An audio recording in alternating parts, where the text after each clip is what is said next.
face getting clearer. The past is gone. It went by like dust at dawn. Isn't that the way? Everybody's got their dues in life to pay.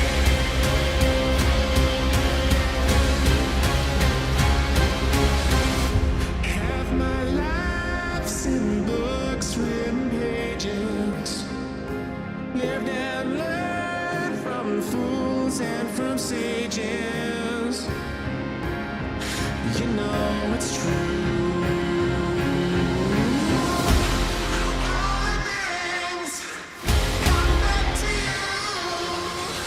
Sing with me, sing for the year, sing for the laughter, sing for the tears. Sing with me, it's just for the day. Maybe tomorrow the good Lord will take you away.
Miami's got the Dolphins, the greatest football team. We take the ball from goal to goal like no one's ever seen. We're in the air, we're on the ground, we're always in control. And when you say Miami, you're talking Super Bowl. 'Cause we're the Miami Dolphins, Miami Dolphins, Miami Dolphins number one. Miami Dolphins, Miami Dolphins, Miami Dolphins number one.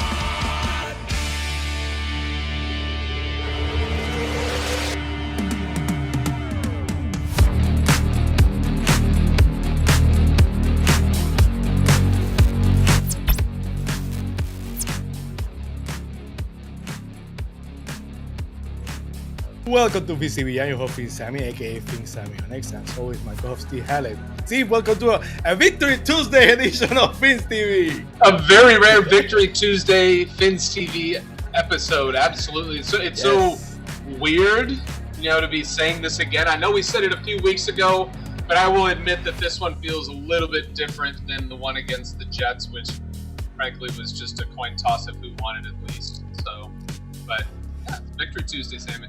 Weird. So let's go straight to the headlines, Steve, because the Dolphins open a can of whoop and the Falcons. So on this episode of Fins TV, episode 59, we're gonna talk a little bit about the game it was against the Falcons. How the Dolphins, one of the worst beatings of the Dolphins in Dolphins history, and probably Mike Tagovailoa's worst game, find a way to turn the thing around, or did they? We'll talk about that. So we're gonna talk if Mike McDaniel has an escape route, if Mike McDaniel has a way to save his job after one game, after taking the Dolphins, they handed to him during the first season. So, and we're gonna play some trade machine. We're gonna have the trade deadline is next Tuesday, so we're gonna be probably react to if we did anything, but by then they will be done. They will have already made some trades. So we're gonna play some trade machine. Who we think that we should trade? We want everyone in the chat to join us and give us suggestions of who we should trade and where we should trade them. So that should be interesting, Steve. What's that? So, it's going to be interesting because the trade deadline is there. The Dolphins will be sellers, or we'll talk about that. If they will be sellers, we better not be buyers. Buyers. Well, how much of a seller we're going to be? So we're going to start with the game it was against the Falcons.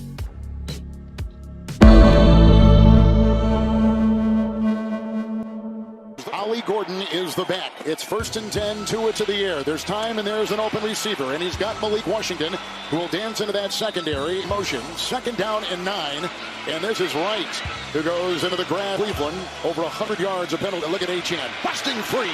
Their winner in college football a year ago. It's 1st and 10. Achane in goal with a block. Achane cuts. Washington on the move. Tua, Gordon, got it. Down.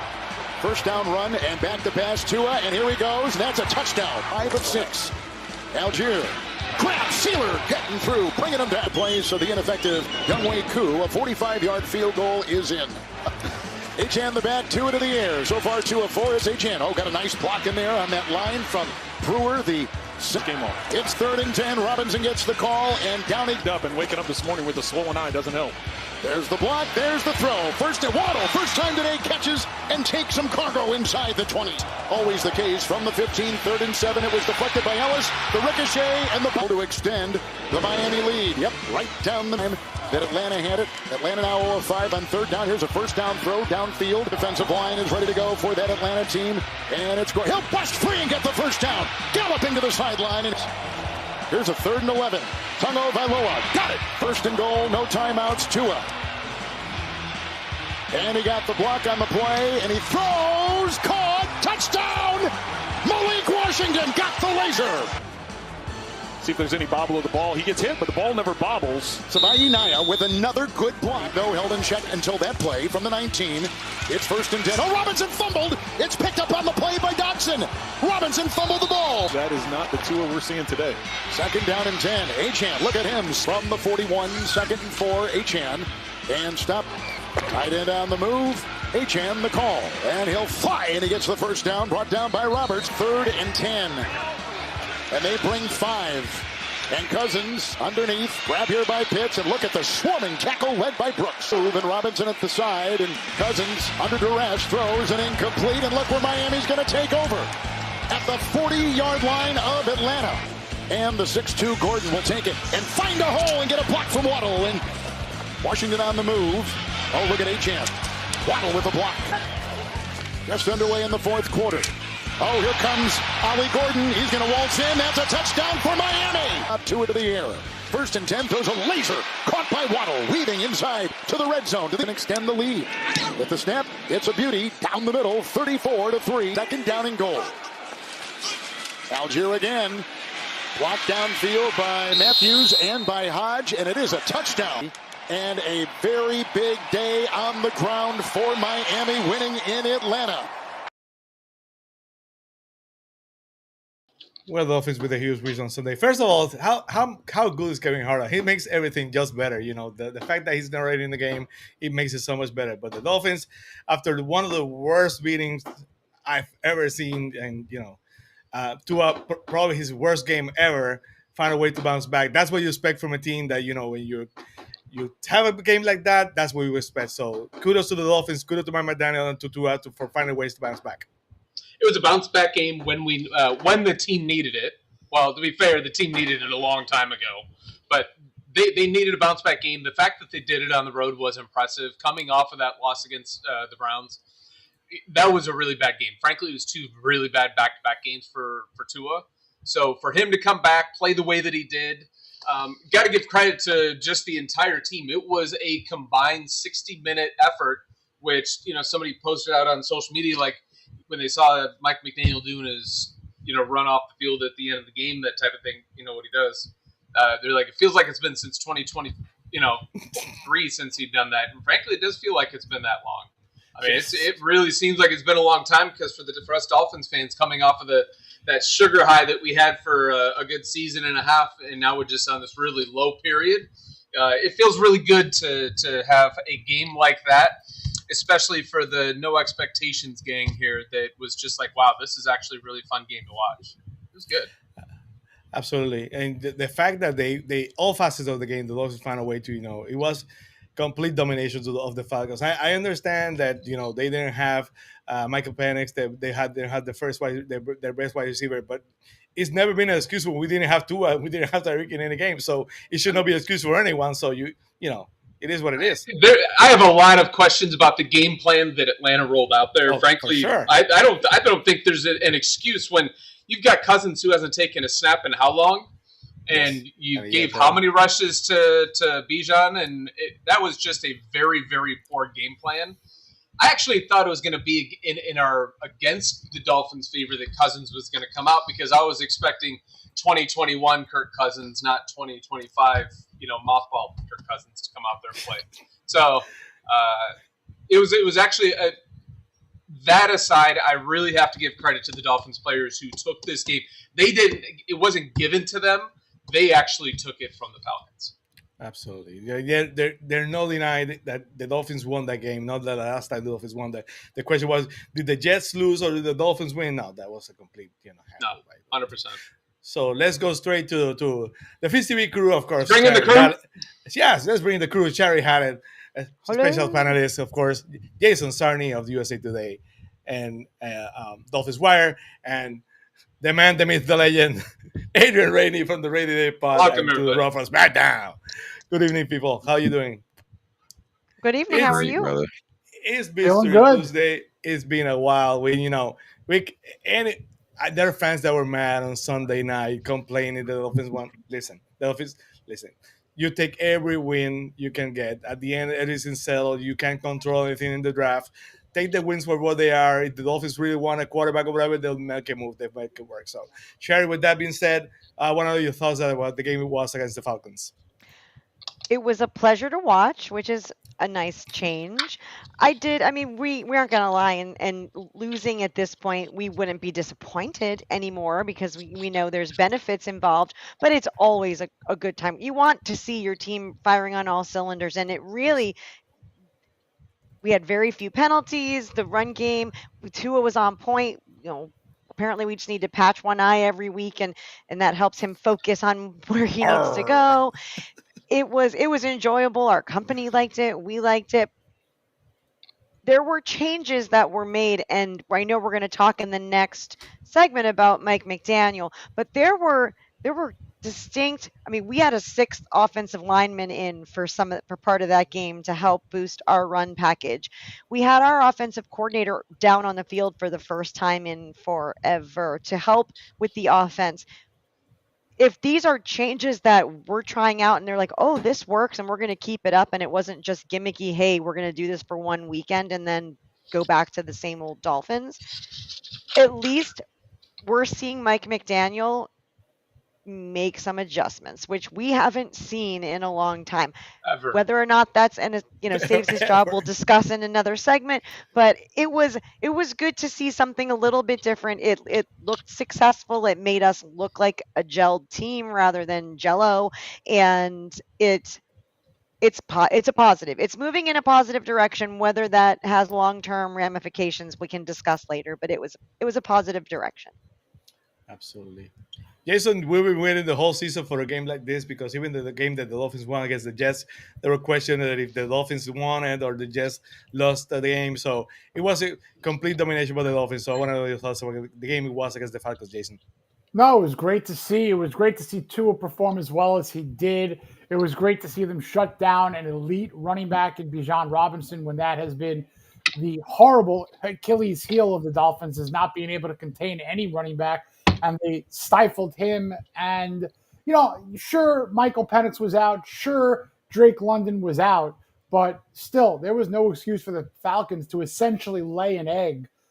They scored 10 points, but the Dolphins completely dominated the game. Kudos to Anthony Weaver for coming up with a game plan. Kudos to Mike McDaniel for, as you guys say, making the adjustments. Frank Smith, give him a little bit of the piece of the game ball, too, for whatever his input was in the offensive game plan. Absolutely. You could have handed out 5 or 6 game balls through coaching staff and through personnel. So also, really liked what I saw out of a lot of rookies. Jordan Phillips played great. Jonas Avayanaya played great. My guy, Dante Prater Jr. laying the wood on a great hit and playing well in coverage. And, of course, Ollie Gordon, you got to get this kid 10-plus touches a game. At least, yes. At least. Good things will happen.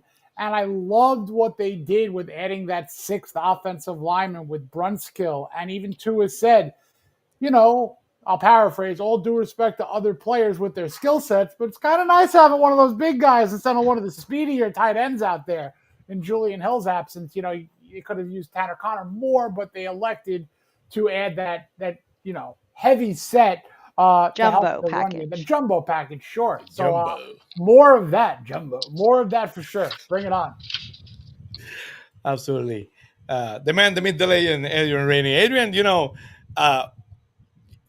there's fans that right now are complaining that the Dolphins, won the game. You've been clear about it. You wanted the Dolphins to win every single game. Your hopes were not up, but the most disappointing fan should feel good inside that they found a way to beat the Falcons. Am I right? Oh yeah, man. If you love the Dolphins, that was a beauty to watch. Yes. Complete domination, like everyone stated. Finally running the ball, finally using all of your running backs. I mean, Tua playing outstanding, right in his element, with the running game going. The defense just completely shut them down. It was a beauty to watch, man. Complimentary football, probably one of the most complete game that we played all season. And I hope for more, but it's hard to trust this team. But that's why I gave Mike McDaniel the game ball, just because he finally did something that everybody, like podcasters, media, everyone's been screaming for him to just run the ball and play off of that. And he finally did it, and it worked perfectly. Absolutely. Shari, like Adrian said, fans sometimes have sad, some fans are mad that the Dolphins won, but you should feel good about the fact that the Dolphins found a way to the game. At the end of the day, everything's going to figure out. You have to celebrate every single win you can. Absolutely. I mean, we joke about, hey, let's tanking for the picks, but when you live, eat, sleep, breathe, walk, talk, and love your team, realistically, they have a game like that, and you're very, very happy. I mean, I just now was thinking to myself while Adrian was talking, I don't remember one time, and it probably happened, but I don't remember one time during that game going, Tua, 5, 4, 3, Yes. like waiting for them to get times a I looked playoff. A couple times I looked up. I'm like, I'm not panicking right now. What's going on? I'm like, 9 seconds. What the hell's that? This. And is Weird. this because we had our coordinator down on the field in Yes, more it direct is. contact with the players? If that's the case and this is the formula, keep it, plug it in, let's try it again. And because that's not the kind of thing, your defense can read your players and your defense can learn that type of thing. But just us getting our plays in, making it a little more simple, getting in time, not rushing, procedure penalties. I think we had one false start and maybe a holding, but there wasn't delay. There wasn't this constant, oh my God, just get the goddamn playoff already because I can't. I'm holding my breath up until this week, 10 times a game, holding my breath, counting down the play clock, like neurotically. And I didn't even think about it till we were talking. I didn't do that. And that makes the environment for the whole offense a manageable environment. They're not playing from behind just themselves. Like it's one thing they're playing up against the defense, but there a lot of times we're fighting and we're playing against ourselves and the clock. Chaos exactly. within that just gets you're creating your own problems. Yep. And you just realize, like, whew, my heart rate went up, but it was never like, it was nice. Excitement. Yes. They were Absolutely. smooth operators this week for sure. It was something. Weird. And I think there was a huge difference with having the I think Bevel over there. You know, the communication, taking some out of the play of Tua and McDaniel, that probably had a lot to do with it. And you know, of course, Visor Tua saved the day on Sunday. So our special guest is here, Joe Albarran from the Fins Sammy podcast. So let's go to a little bit of transition and let's go to our feature segment. George.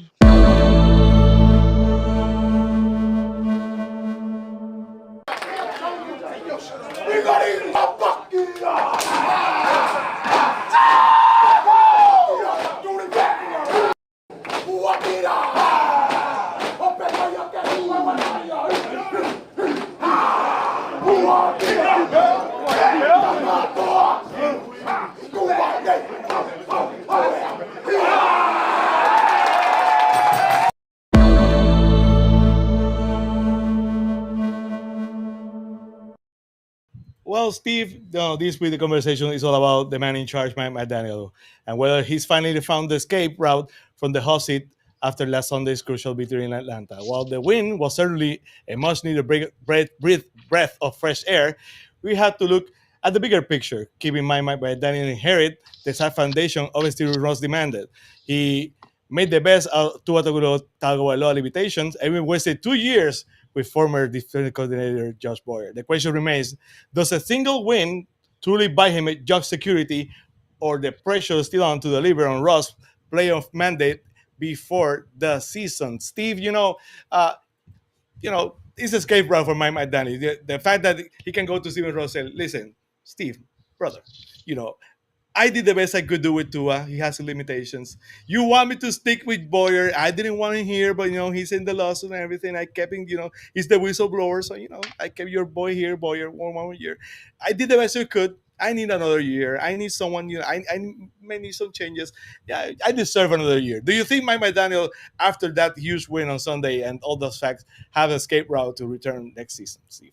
It's Victory Tuesday, Sammy, but it's also Cliche Tuesday. It's either too little, too late, or winning cures all. And coming from a Gator fan, I can tell you right now, I'm used to absolute trash starts.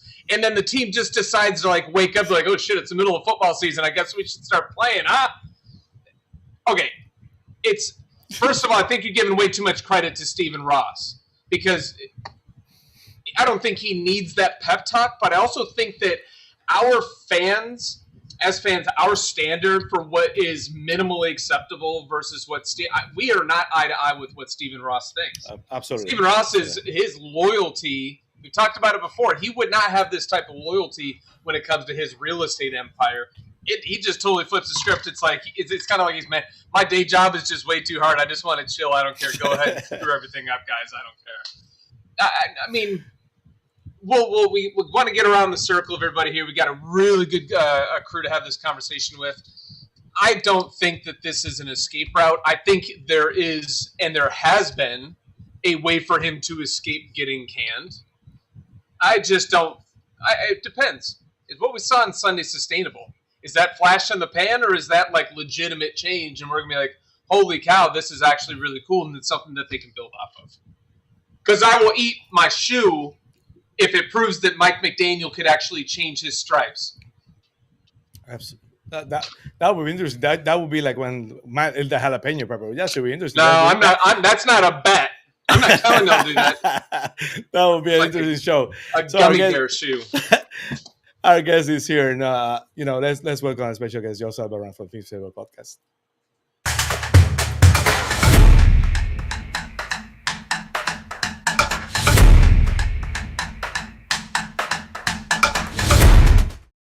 George Albarran from the Fins podcast. Welcome back to Fins TV. What's up, guys? Guys are making some excellent points. I was listening backstage. I mean, I can just rinse and repeat what you guys said. How you doing? Love the intro, Sammy. Thank you. You're only for the best. You're part of the Fins TV family.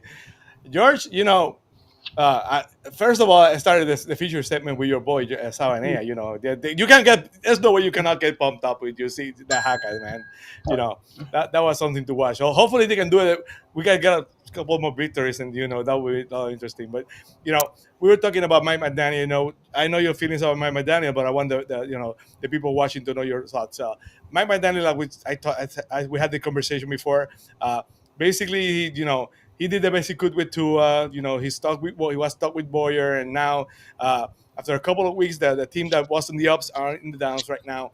But do you think Mike McDaniel has escape round to return as coach of the Dolphins, George? I hope not. I'm still showing him the exit door. He can escape, but he can escape and not come back. Look, we talked about it on our post-game show. You were there, Sammy, and Yes. Jason brought up the good point. If this repeats like in 2021, which it could, they end up pulling off on a run here and win 8 games. For me, the big picture doesn't change. It's too little, too late, like Steve said. If you do go ahead and make that mistake, we're going to be sitting here in the same spot. Just everybody remember the feeling when we just had a week ago or 2 weeks ago and how it's been a decline. But I wanted to talk about the game, and everybody, says, oh, man, we should lose for the draft picks. And I agree. I think for the bigger picture, the draft picks are better. But this type of win, they absolutely earned it, and the young players played well. You mentioned Jonah. Look, Jonah, there were some issues still there, right? I went back and I watched the first half of the game on all 22. There were still issues there, but this was his best game. Kenneth Grant, best game. Jason's guy, Dante Trader Jr., was one of the top-rated safeties on PFF. You mentioned Ollie Gordon, and Jordan Phillips, all these guys, and it's important because regardless next year, this team is going to be younger. Like, they're going to be younger. They're going to continue this kind of reset. And I've always said, no matter what, this is the type of draft class that can kind of help you build a foundation. So I was happy about that. But they absolutely earned the win. Credit to Mike McDaniel in this game. Okay, I will give him credit in this game. You guys mentioned the 100%. offensive linemen, the 6 offensive linemen, whether that's because we didn't have our healthy tight ends or not. There's about a handful of teams in the league that run this whole 6 offensive linemen. I don't know how we haven't done it. And question to you guys, too, is does this show that we're over-evaluating the tight end position in the offense, what it needed to be done? Because you saw the recipe for the Dolphins, the big packages, the rotating the running backs, the big backs, the middle and back end screens that they did, the A-chain that they did to Jonnu Smith a lot last year. We're back. Tua, Sammy, we had that big episode on Tua, and I got some slack for it because I was showing what he didn't do this year that he did in the years before. Particularly waiting for guys to get open instead of throwing with anticipation. And they said it on the broadcast last week. Tua he doesn't throw to players, he throws to spots, and he got back to that. And that's the biggest thing he wasn't doing for whatever reason. He was uncomfortable in the pocket, and he looked more comfortable, whether it was because the coordinator was on the field or the play calling, or they stuck to the running game. And to finish my point, you'll see in the All-22, and we'll talk about on tomorrow's show that we have, the linebackers now. When you run the ball, and part of it's playing with the lead, but when you run the ball and you keep running the ball and you rotate backs, these linebackers will bite and they'll start coming up in the middle of the field open. And with the play action, you saw that with Waddle. So I thought it was positive. Again, long answer, but no, big picture doesn't change for me. But you got to give credit where it's credit due. They outcoached the Falcons, regardless of Cousins or I think even Drake London might have been even the more bigger factor. They completely earned that victory, and the young players played well. Yeah, you could tell that they were missing a lot of players because Kyle Pitts was their number 1 wide receiver, and he's been in MIA since he got drafted out of Gainesville. So I mean, that says a lot about their situation and where they were. I see the smirk on your face, Adrian. Dude, I've got studio control here. I will wipe you off my screen right now. What's up, mute you. That's my guy. But so I think that, you bring up a really good point about Tua and his throwing. He definitely took what was given to him, and he wasn't sitting around. Dude, I didn't tell you to go, Jason. I told Adrian to get the hell out of here. I think, but actually, George, I do want to say he didn't start the game that way. He hesitated a couple times. One pass that he had, I remember calling him out, Shari, because he threw, and it NFL players, the velocity of the ball dropped, and it was like sailing like this, like he was on vacation. I'm like, dude, I throw a football like that. Not an NFL quarterback. Yeah, he did struggle with. That was my concern. With you're right, Steve. Great point. He struggles with the high throws. We showed it on our Saturday show. All the high throws that are sailing on him. But what he was doing in the beginning of the season, there was throws that he would just hit, and he wasn't hitting this year. Like Malik Washington would be open in the end zone. It would be a window between the safety and the linebacker. Before, he wouldn't even think about it. He'd snap and go with it. He wasn't doing that. For some reason, the light bulb went off, whether it was the eye, the visor. He was starting to do it, and that's what Tua's going to be successful. That's his superpower. He's not going to. He's not going to wait, hold the ball, wait, and try to do a Josh Allen and fit it through a seam. That's not his game. He'll never be that. And somebody needs to tweet it to his mom and tell him to go there and smack the shit out of him every game day. Every time. And he keeps saying he doesn't know what happened. I don't know. Was I the only one that thought that's what happened? That he got punched in the face? Oh yeah, no, totally, 100%. I was like, like an Elon Tiger Woods moment, except he got hit in the eye with the 7-iron. Well, if it was contagious, they wouldn't have let him play. So that tells you something. Yeah, I think the Twitter doctor. I think the Twitter doctors were a little bit off in their diagnosis of what was actually wrong with. It was funny, but I don't think accurate. And I'm not a doctor. I just play one on podcast. Yes. A good one, Jason. A good one. Shari, we're talking about Mike McDaniel's escape route. Do you think there's that Mike McDaniel can find a escape route? He gets a little bit more wins, and he can basically try to find a way to save his job. If it's too little, too late for Mike McDaniel, Shari. I would say I sure as hell hope not. And my husband summed it up perfectly. What we all think would be enough to save his job, and what Stephen Ross's tiny little expectation believes. If I'm making that call, I equate this to, and no, I'm not foreshadowing, and this is not my household, but I equate it to a couple where one of them is cheating, and they're like, I swear to God, I'm going to be good. And like one weekend they go out and they don't have an affair, and they come home, and you're like, oh, good job, honey. And it could be the man or the wife. I'm not going to pick a side. You say, oh, I'm so proud of you. Our marriage is saved because one Saturday night you went out and you didn't hook up with some random at a bar. Hey, give me credit where credit's due. I do. I really, really do. But you can't just take one victory and say that erases an entire career of nonsense. So again, yes, give him credit. It was a well-called game, firing on all cylinders. I like to see Tua throwing people open rather than trying it. Like you said, he's not going to be the Josh A word threader. He's, I can't say it. But is this enough to sit one game? How can anybody on this planet look at this game, even if it's perfect, and say one game after this is enough to save? It's way too little. You all right? I was hitting that hopium pipe because that's why everybody does it. Hitting it hard. Hitting hard. I'm gonna go to Jason next because I want to. Well, George wants to say something. Hang on. What were you going to say, George? Go ahead. To your point, Shari, I think the mistake will be made even if they go on a little. I think it's probably the worst thing that can happen if they go on a little. Not because if the young players progress, that's great. But as far as the big, because like Sammy said at the top, you want a quarterback, you find one. You can trade. You don't rely on having a top 5 pick. That's the lazy and easy way. It helps, but your young players need to progress, and if you end up winning with that, but if they end up going on this run, I think he likes Mike so much that, boy, I think it's enough to bring him back, and I think that's going to be Groundhog Day. Yeah, yep. Give him an extension. Absolutely. God. That's exactly the point, Jason. That's the line I'm going through.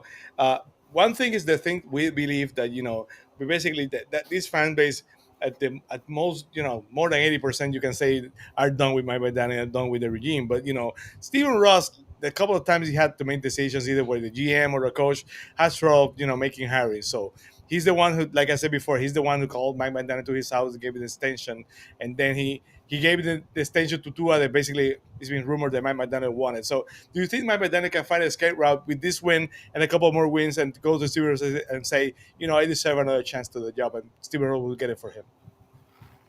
Loaded answer coming up, but yes.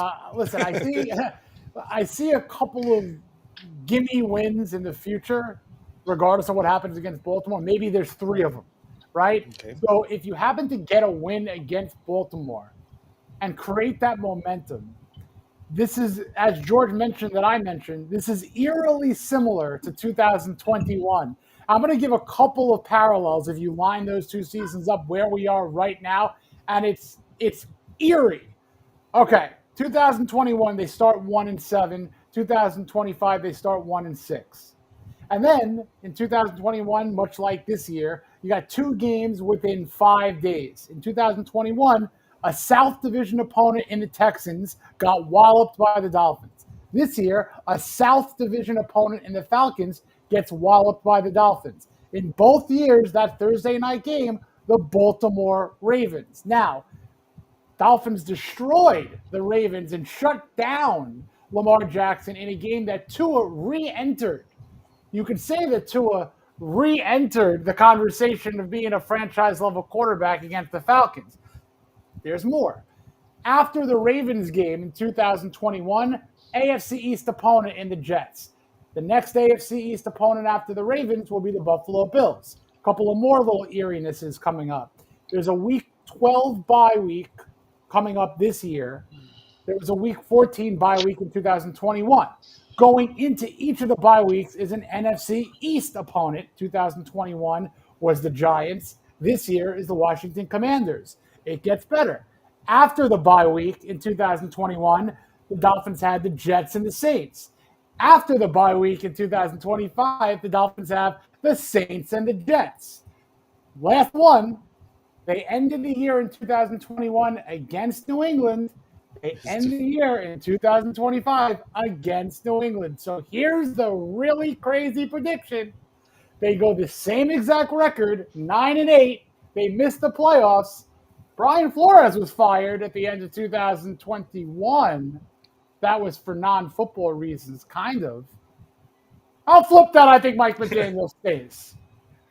Oh, up until that point, it was same shit, different day. Why would there be a different outcome for this time? Because I don't think that there's that same Animosity. or animosity. And if they do something similar, they're going to rattle off these wins with better teams than there were in 2021 overall. Cake schedule. Remember, the Dolphins lost 7 in a row in 2021, and then they won 7 in a row. But you had the Jets twice. You had the Panthers. You had a horrible Giant team. You had a bad New England Patriot team, bad Saint team. This year, you have to look at the Bills, the Commanders, Aaron Rodgers and the Steelers, who could be problematic, Baker Mayfield and the Buccaneers, which could be problematic, and Drake May and the Patriots, who are leading the division right now. So, yeah, there's a lot of fun little nuances to both years, but if Mike McDaniel can change it up and rattle off 6-7 wins in a row, it's a tall order, but Stephen Ross might green light him to give it another go. But I'm not thrilled with McDaniel, but I'm happier than I was a week ago. I'll tell you that much. I think if you check the receipts for pretty much everybody here at the beginning of the season, I think there was a consensus that if we didn't win a playoff game, he had to go, period. Not if he had one good game against the Falcons in week 8, Mike McDaniel keeps his job. So I don't know how we turn on that. Like, Adrian, what do you think? Oh, you know where I'm at. First of all, we're not winning 7-8 games straight. Like, this team they ain't built for that. One game, you did it for me one game. I celebrated it for 24 hours. I'm extending that a little bit for Fins TV. And boy, hey, Mike McDaniel, I'll say 2 or 2. Like, okay, he played this game great. I give him that. All them Tua stands came back out. Oh, we told you. Come on, man. Come on. I get it. They played a fantastic game. I enjoyed watching it. It was beautiful. You know what I'm saying? Great Sunday. Great Sunday. But if you think that I'm going to think that this team is going to win 7 games, 8 games in a row, man, no, man, he's getting fired, bro. At the end of the season, he's getting fired. That's it. Now, just to piggyback off that, there's a different thing between thinking of what's going to happen and wanting what's going to happen. Look, I truly believe that there are better coaches potentially out there that are on the market or could hit the market that that could do a better job with the Dolphins. But I'm also going with track record and Stephen Ross and what has happened the last several weeks with his holding on for dear life and this liking of McDaniel. I'm putting an asterisk next to my prediction that if he does happen to rattle off 3, 4, 5 wins in a row, which I agree with you, Adrian, very unlikely with the opponents on this year's slate, it would be hard to backtrack if you're Stephen Ross and his habits if there are wins. Now, of course, I get I that. joked. I'm saying I think from the beginning, like even before the season started, I think the plan for Stephen Ross was to let Mike McDaniel play out the season no matter what happened. Yes, And then he'll get judged off of the season. And he should be judged off of what he's done for 4 years and not just one single game, or even if they go on a little streak. He shouldn't be judged off that. It should be the collective of his tenure with the Miami Dolphins that he gets judged by. It's like Hell's Kitchen. You're not just getting judged by one service. You're getting judged by your whole performance in the kitchen and challenges and week after week. You don't just go off one game. You don't go off one meal. Yeah. Shari, It is hell all right. Go ahead, George. Yeah, just a quick question. Sherry made me think when you mentioned that. Yeah, if we all predicted they win 8 games, he's definitely gone. And I thought, what is Stephen Ross going to do? He put out that statement last year. Is he going to put out another one if they win 8 games? So, I think ultimately he probably, no matter what, going to have to get rid of Mike. I think he likes Mike, doesn't want to fire him, and also doesn't want to make a change. Who are they going to? Anthony Weaver? I mean, it's not like they have on the staff anybody who's proven, like we had when we, in previous years. So I think that was a good point by Sherry. And I when I think about it, if they win 8 games in the big picture, like you said, Hell's Kitchen, I think they're going to have to do it. I think they're going to have to. Let's play a little bit off that Hell's Kitchen, analogy here. And what I think versus what I want to happen could be 2 different things. But what I want to happen is for the general manager to be replaced. Now, what I think would be fair if that happens is that Stephen Ross should hire a general manager and that Ross go to the general manager and say, all right, evaluate him. It's your choice. Interview him, evaluate him. If you want to keep him, I will back your decision. But if you have your own hire, you make it and just tell me where to sign off. It's your decision. Don't go in there and say you have to keep him. Don't do that. Don't go in there and say you have to keep anybody. The only way I again, want versus think, different things. The only way that I want this to happen is if there is complete and utter autonomy, almost like you're giving this GM a nuclear football where he has the security keys to do whatever he wants to either blow this thing up or to not do a huge nuke of this core of the team. So that's where I stand. If you're going to replace the general manager, that's the first and only domino that Ross should do, and then let that new general manager, ready? Yeah. Cook. In his Hey, it's his kitchen. You brought it all back. Or her kitchen. Dawn Aponte is a name. Dawn Aponte could be someone to do this, and she used to be in the kitchen with many other cooks. So I think you're right, but if you hired the right guy, there's no way he wants to keep McDaniel. The answer is, if the right guy's hired, you already have your answer. If they give him that kid, McDaniel's gone. Tua's going to be tough. That cap hit next year is it's dead cap. It's like $99 million. Like it's like you would have to just say, hey, we're moving on to move on, figure it out. We're going to go young this year with this new coach. But yeah, Jason, I agree. You know how I feel. We talk about it every week. The paint's got to be removed. The guy who cleans the bathroom's got to go. Everybody's got to go. But if they bring in the right hire, they're going to want to get rid of everybody. I agree with you, Lou, from day. Like, share, subscribe. Yeah. So, Sammy, so you opened this up and you mentioned it the first time, and then I heard you say it again to George. And I've said it before that there's only 32 starting quarterbacks in the NFL. There's only 32 NFL GMs. There is only 32 head coaches in the world of an NFL franchise. Yes, Mike McDaniel could go to Stephen Ross and say, look, I did the best with what I had. It was just poor me.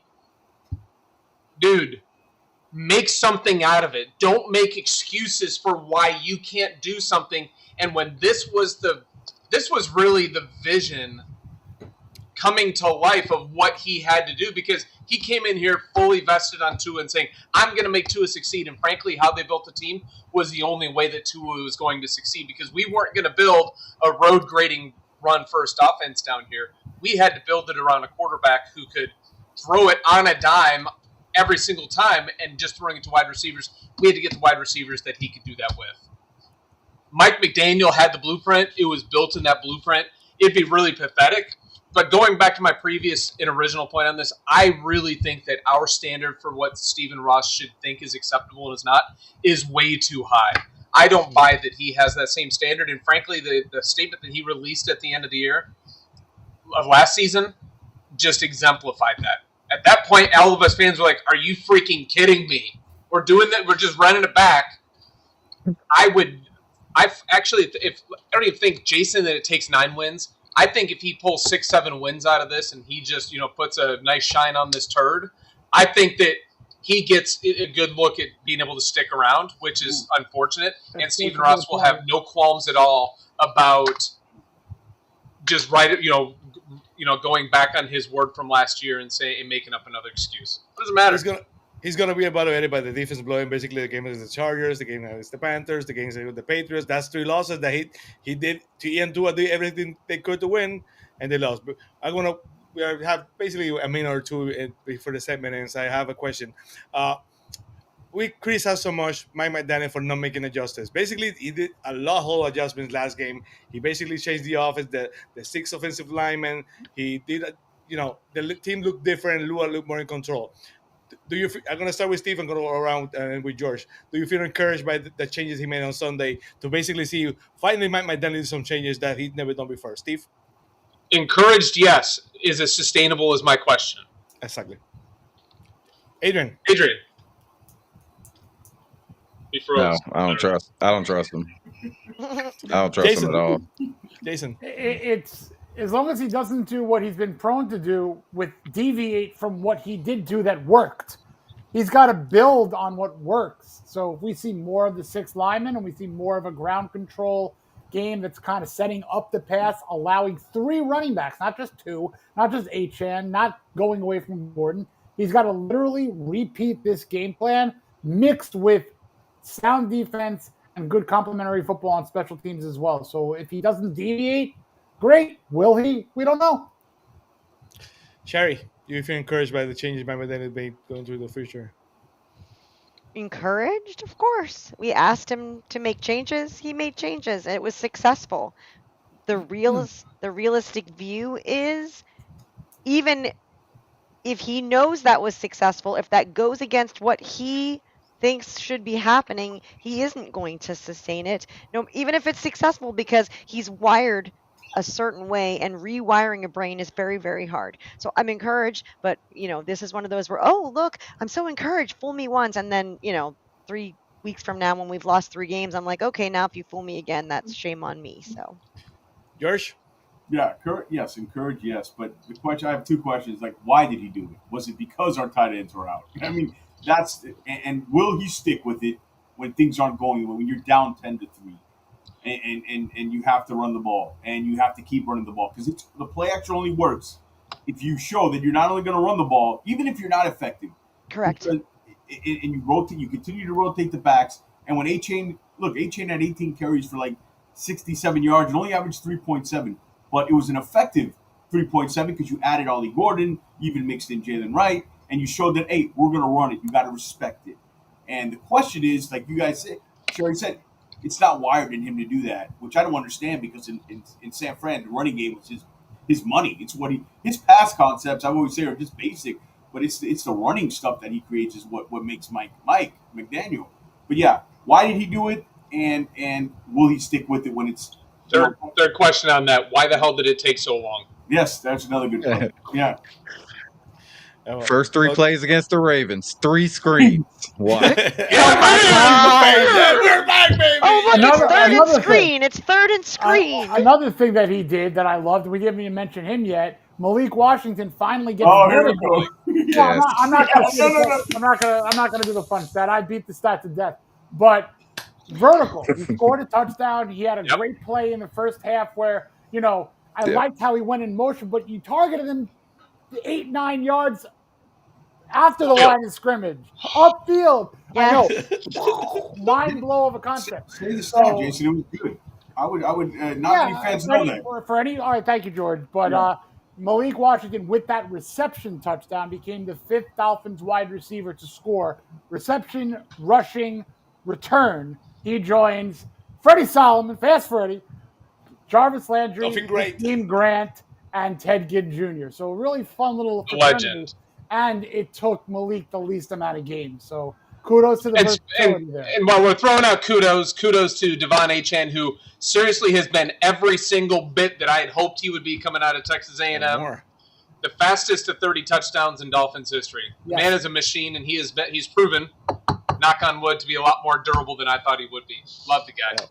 Well, over 400 watching all platforms. We appreciate everyone seeing. Please like and subscribe.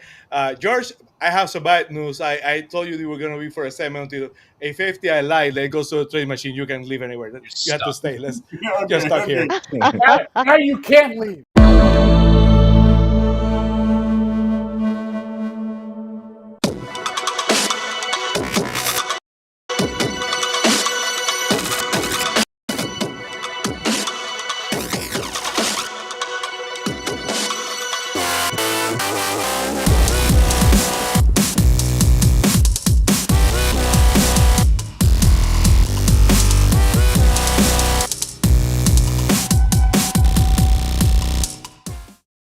Well, the assignment is clear. The Dolphins trade deadline is November 4th. It's basically next Tuesday. If something happens, we'll be here on Fins TV to talk about it. But the assignment was, you had to find one player you want to trade and one team you will trade into. I'm gonna start with Adrian just because I want to hear what he had to say. Adrian, if you can trade one player, who would it be and where would you trade him? You think I'm gonna say Tua? That's why you did that. I know you did. Nah, I'm gonna say I would go with definitely Bradley Chubb or Jalen Phillips. Why not both? Why not Own both? I'll give you another round, but just pick one this time. I wrote it down right here, man. Same thing. I'll go Bradley Chubb just for the contract, and I'll trade him to the Browns to get a good draft pick. Miles Garrett, I love that trade. How about you, Jason? Who you trade and where? I'm going to keep the same player, but I'm going to go with a different team. I'm going to go a different conference. I'm going to trade him to the Cowboys because they have a number of day 3 picks. They have a trio of 5th rounders. They got a 4th round. Look, it's going to be difficult to get a decent pick for Chubb. Yeah. But if you want to get something above a 5th rounder, I think you should offer a later pick if you're the Dolphins to put a sweetener on top of Chubb. If you want to get that 4th round pick, that's number 115 essentially for the Cowboys. 5th and Chubb for that 4th. Get rid of the money. I'll take it. Here's a little Splenda on top of Chubb. On top of that, Got such a sweet Chubb. How about you? Little sweet one. How about you, Shari? Are you trading Chubb too? No, absolutely not. I'm trading. You do not. I'm not the one who said sprinkle some Splenda on the man. I mean, that wasn't me. So that that wasn't meme of the my guy with idea. You got those little Christmas hams that he's smuggling around the field. I need a have meme no of Steve issue like with that guy that, with but the salt. Salt Bay. I am trading Jalen Phillips to the 49ers. They don't have Bosa. They have holes to fill. They have a lot of money in cap space. They'd probably be willing to work a nice deal for a player like Jalen Phillips. So as much as it pains me, our history with Jalen Phillips, he was supposed to be, and he is a good player when he's on the field. You never know, couple years in a row not on the field. I think it's something we can risk, and I'm going out of conference as well with the 49ers. How about you, George? Who will you trade and who will you trade? Everybody's mentioning the same name, so I'll get a little spicy for you. Like, he's gonna trade Asian. He's gonna trade Asian. What about Zach Sealer? Like, wow. Here's the thing with Zach. I mentioned this a while ago. Do you remember, Jason? Like when he signed that contract. Here's the thing with Zach. Like when we're good, he's 30 years old, I believe, right? He just signed a new deal. There's an out in 27, so it's not going to be for a team that takes them on. How about send them up the road to Jacksonville? They could keep them in the state of Florida. I would do a conditional pick, something like, I don't know. The problem is I don't know what you can get for him. I don't have a good feel of that. But a conditional pick, depending on how he plays, and try to get something in day 2. And, he'll be 33 before this team's ready to compete. And you have a bunch of young defensive tackles to develop. And I know the run defense is already bad, but how good is it really with him in there? And, he played better last week. I just think if you're looking at big picture, like all these people will talk about Waddle and A-Chain. That stuff you don't even touch. That stuff is when you've got clarity who's running your organization. But I would say, why not Zach Sealer? I mean, I'm curious to hear you guys' thoughts on that. Say in your mid-tweet, so add Fins Fable Pod on X. Well, here's my position. Kicker? Well, yeah, my position on that is he got his payday, and just like every other big name that gets his payday here, whether it's Brian Hartline or Sealer or insert name, they disappear. Oh, there's a magician. They just go poof and get the F out of town. I almost wore my Heartline jersey tonight. I know. And could have called it an Eskridge jersey. I like Sealer. Like everything he's Oh, about. I love the guy. It's more about big picture for the organization. He's 30 on the, and he's a defensive tackle that, you drafted 3 of them. Like, it's a position that you had to think in your head. You drafted that many of them. This day would come, and you signed him, and before maybe his value continues to decline, and then you're stuck with the contracts. Absolutely. It's just a thought.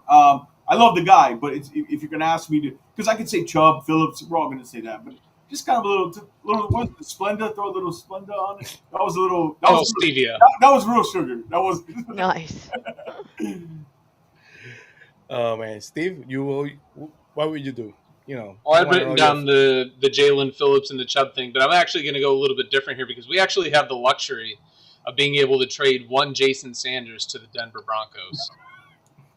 It's a rare commodity in this league to actually have 2 kickers who can actually kick the ball. The Dolphins have that, so I think you could hold them hostage for at least 2 ones.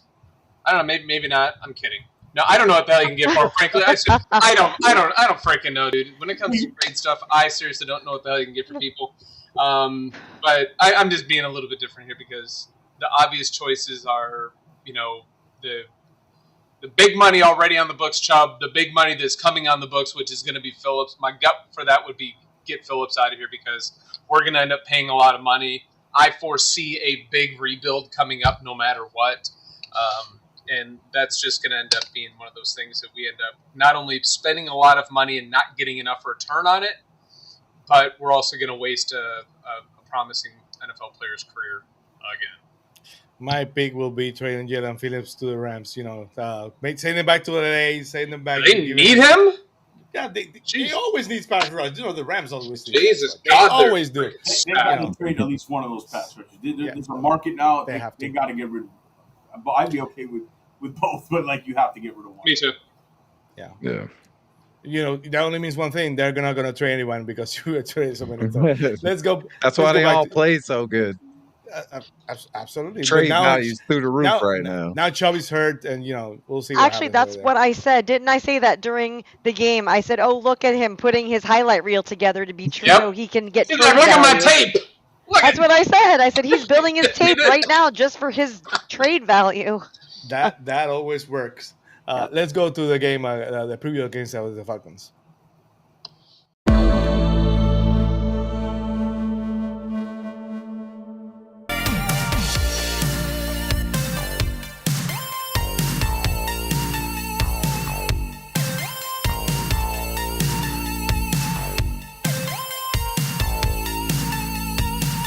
Touchdown, Miami! At least the video is right because I said the Falcons is the Ravens, but I had the Ravens. So the Dolphins, after winning, they played this year 2 Thursday night games. I don't think there's another team in the NFL has played 2 Thursday night games. And usually Thursday night games are division games. So I don't know what the league is thinking. It's probably gonna be a home game for Lamar Jackson, who didn't play last week. He 2 games in 4 days. It might be coming from injury. It might be too much. That might be the reason why they saved him. But the Ravens usually play very well in Miami. So I gotta go around the horn here and say, their prediction. I'm going to start with Adrian. Adrian, do the Dolphins win on Sunday? I'm sorry, on Thursday. Thursday. No. Lamar Jackson's coming home, baby. Real South Florida boy. Coming home, and he well rested. So he's gonna just run wild all over us, brother. Wrestling I don't have no score prediction. Wow. How about you, Jason? Do the Dolphins win against the Ravens on Thursday? I think it'll be a close game. I know I just rattled off all that similarity with 2021, but gun to head, I'm going to say that it's a close loss. That the Ravens, look, it's a mobile quarterback. I don't care that he's got a hamstring injury, and he's been passing the ball extremely well prior to the injury. Lamar Jackson had 10 touchdowns to 1 interception. He's got the highest completion percentage of his career so far. So I think we're looking at a 31-28 heartbreaker. I'm very Shari. The Dolphins win on Sunday. Not who you're picking in the picking league. I know who you're picking, but who wins on Thursday? Baltimore wins Thursday. They're like a nemesis. I can't stand them. I've seen them play in Miami one time, and it was in the 2008 season when they kicked the crap out of us. I think Ed Reed had 2 or 3 interceptions. I don't even know. It was horrifying. But I'm going with Baltimore all the way. Surprise me.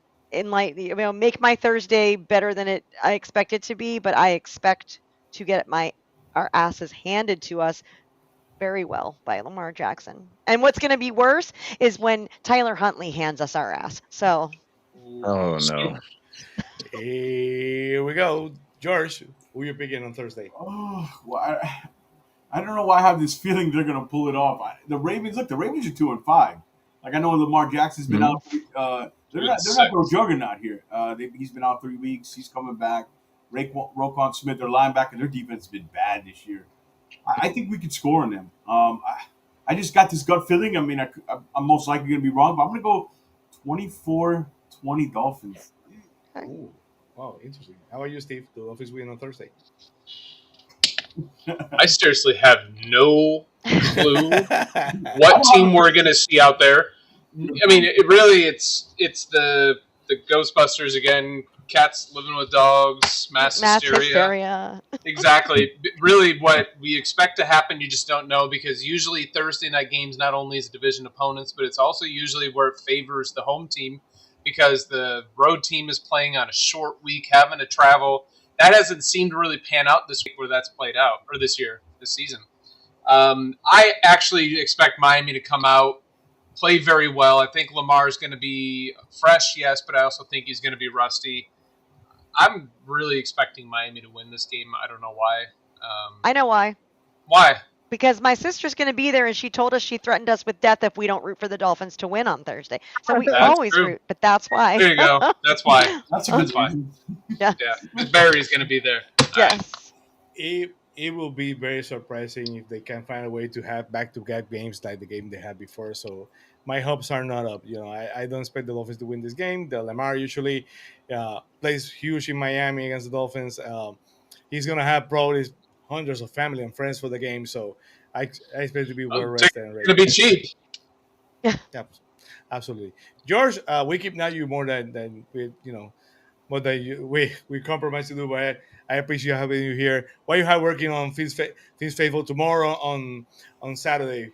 Do you have any show on Saturday this week? Yeah, no, not this. I don't know yet for Saturday, but yeah, tomorrow Jason and I will have a guest on. We're going to go through it. We're going to we're going to break down the last week's game and kind of look forward to the preview of the Ravens game on Thursday. Kind of did they find the formula? We'll break it all down with probably some video stuff too. And then Thursday right after the game we're live post game. So check us out there. And Frank the Tank coming on Thursday, George. Frank, we've had Frank the Tank on every post game show. So let's see if the streak continues to show up for that. And we'll see with the long week. We'll see. Check out the social media for what days we go on after that. But yeah, tomorrow Jason and I 8 p.m. With the guest, and then we're right at post game right after the game. So I appreciate all you guys. Love all you guys. So good to see you, George. Thanks a lot, George. George did something I've never expected to do. He found a way to make friend the time positive. So that was quite an experience on last Sunday. That was. Giorgio, I love you. We'll talk after the show on the phone. So thank you for joining us. Let's go to the big finish.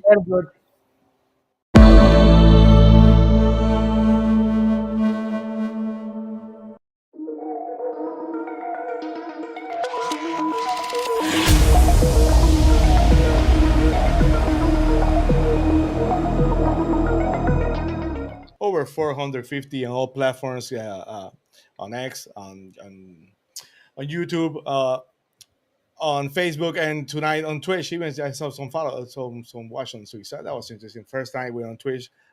Thank you for joining. Please like and subscribe at Fins TV on X, and of course on all platforms. The Picking League is getting hot, so let's go straight to the Picking League.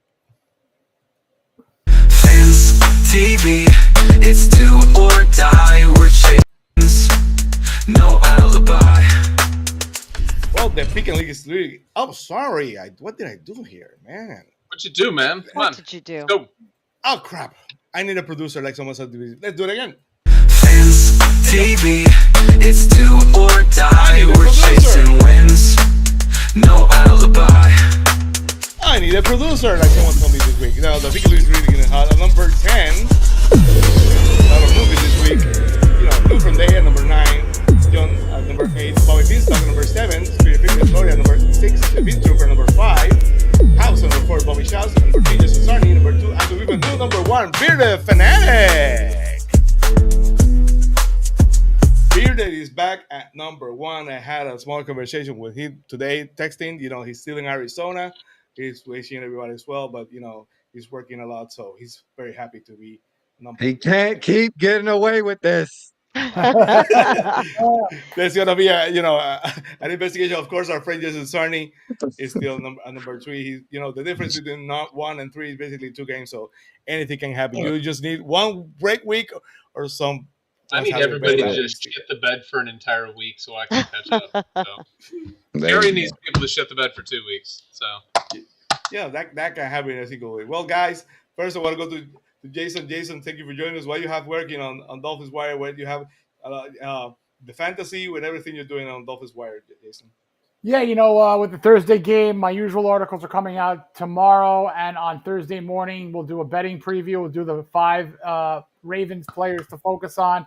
We'll do a prop play, and we'll do a Dolphin touchdown score. So next 48 hours, plenty of stuff coming out on Dolphins Wire. Thank you, Sam. Awesome. How are you, Adrian? What you have in 2 Raptors SmackDown and the Rainy Day Pod? Tomorrow I got a show with Will Manso, South nice. Florida legend. Yes, sir.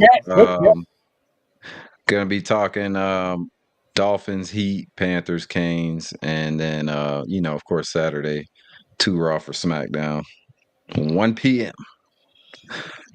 Awesome. Hopefully we have Will before the season. Hopefully that's a great guy.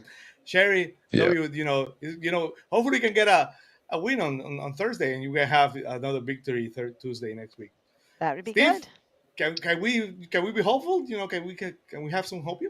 I'm one of the few that said that I thought that we would win Thursday night, but I don't know. You know what? All I want is a good game, no injuries. Keep it close, keep it interesting. But hopefully, either way, everybody has a fantastic, chill weekend. I mean, the Gators are going to be back to play. Happy Halloween. We'll have a good Sunday. Have a great, safe, happy Halloween. And I would be remiss if I didn't say that by the time we meet up next Tuesday, somebody, my beautiful wife, will have had a birthday. Yep, you. Oh, nice. Happy early birthday. Happy birthday. Thank you. Happy Birthdays are better than the alternative. So, also happy early birthday to our friend, our brother Matt Armstrong. So Matt Armstrong, Yes, same sir. exact day. Same day. Exactly. Happy birthday to Matt, too. that was going to be a great week. So let's get a week so Sherry can celebrate it there. Yes. Double celebration. So thank you. At this moment, over 464 watching on all platforms. We appreciate Thank you, everyone. Tuesday night. So we'll see you next week. Please like and subscribe. As always, no matter what, at least we have each other. Thumbs up, y'all. Thumbs up. Thanks for watching Fins TV. Please like and subscribe. Fins up.